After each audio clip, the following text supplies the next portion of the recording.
The power of stopping. When we cannot proceed, or we know that it would be risky and dangerous to do so, then we should stop. Stop so that we can take a break, or even take a few steps back to be safe, as it is very much a natural and an essential part of the journey to our destination. The musician Chin Kong-sun once exclaimed, "So spent are these legs, I shall go and find a resting seat." We need to do so simply because we are human. Some people are incredibly successful, very stable and well, but still they decide to stop and retreat because they are aware that it is the best opportunity to promote the inner power. And these people are usually philosophers or sages. Therefore, an individual living his life never knowing to stop, never experiencing any profound moments of stopping, and still refusing to stop even when he is going through many failures or upheavals, is simply rash and pitiful. When stopping, only then can we truly have time to look after ourselves wholeheartedly. Something we have wanted to do for a long time, but so often go back on. Many people have to be in their sickbed, unable to move before they realize that all the things they used to consider important and have spent their youth and energy to trade hold little value when it comes to improving health or battling against death. When stopping, only then do we have the opportunity to deeply contact ourselves, discern everything that is happening within our soul, and realize that a cynical, domineering person has now replaced the lovely and kind spirit that we used to be.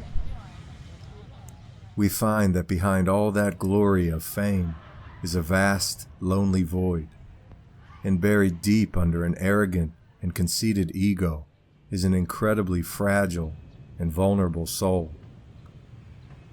We also see that the price that we have to pay for our ambitions is too high and not easily redeemed. When stopping, we are startled to realize that despite our belief that we are only living for the benefits of others and making money by all means to serve the happiness of our loved ones, in reality, we only want to serve our own ambitions, and the proud ego always wants to be recognized. And yet, what our loved ones need is us to stop, to be present, to care, and to share. Something that we have come to regard as too trivial or too minute to be bothered with. When stopping, we get to see those dewdrops sparkling on our porch and the sunflowers thriving in the sunlight. We realize that the road home is so dear and poetic, and are deeply aware that we have such a cozy homestead. We feel the fragrant teacup that we are holding in our hands, treasure the family meal with everyone gathering around. We understand that life is such a miracle, and we have so many conditions of happiness that we are neglecting. When stopping, we are aware that every person and every sight we come into contact with in every moment of our life contributes to nourishing us and never ceases to connect and revitalize us one way or another. Just by opening the window and watching the rising sunlight, opening the tap and seeing the water still flow, holding a bowl of tender rice while stopping and experiencing, suddenly gratitude fills our heart.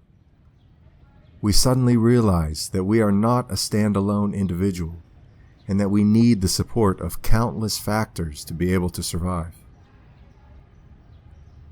When we stop, we no longer rush around scattering negative energy. We lessen our impact on the environment, and we use fewer of the Earth's scarce resources. Stop not to continue creating, but to put an end to the unwholesome deeds that we have done and hurt many others around us and the very community that we are relying on, whether unintentionally or intentionally. Stopping then is truly an act of healing. When stopping, we let go of the habit of being over-dependent on all the enticing external comforts. Recognition and admiration from those around us, affection and pampering from our loved ones. Those are familiar food for the ego. They are almost indispensable, yet have made us become more and more spineless and forfeit our liberty and freedom. When stopping, we temporarily leave behind all the roles that we have been playing for so long. Those roles filled with duties and responsibilities, of vanity and entitlement to disregard others. Those roles that we have put on like loose-fitting shirts and always have to brace ourselves to perform just for the sake of it. To stop is to get out of these roles, return to ourselves, fully accept ourselves, build confidence from taking control of our dark side, and awakening all the potentials within. When stopping, we no longer live with wishful thinking, hopes, and expectations, but truly live in the here and now as we must.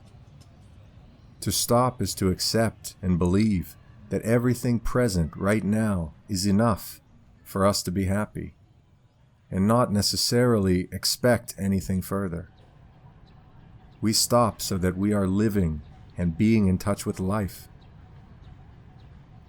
When we stop, we can momentarily just be an underdog, someone who doesn't need to construct the ego on a foundation of values that are not so sustainable or genuine. We live in the spirit of nothing to seize, nothing to attach to, nothing to be overly concerned and stressed about, nothing able to force us to do things against our morality, nothing as important as being able to breathe, unwind, and smile in every moment. That would be wonderful, would it not? So why do we have to be terrified when given an opportunity to stop and truly experience an important part of human life? The confusion and fearfulness when living in a state of not having anything interesting to do or having to face ourselves indicate that we are an individual leading a shallow life, and we might have lost the very divine human part of a human being.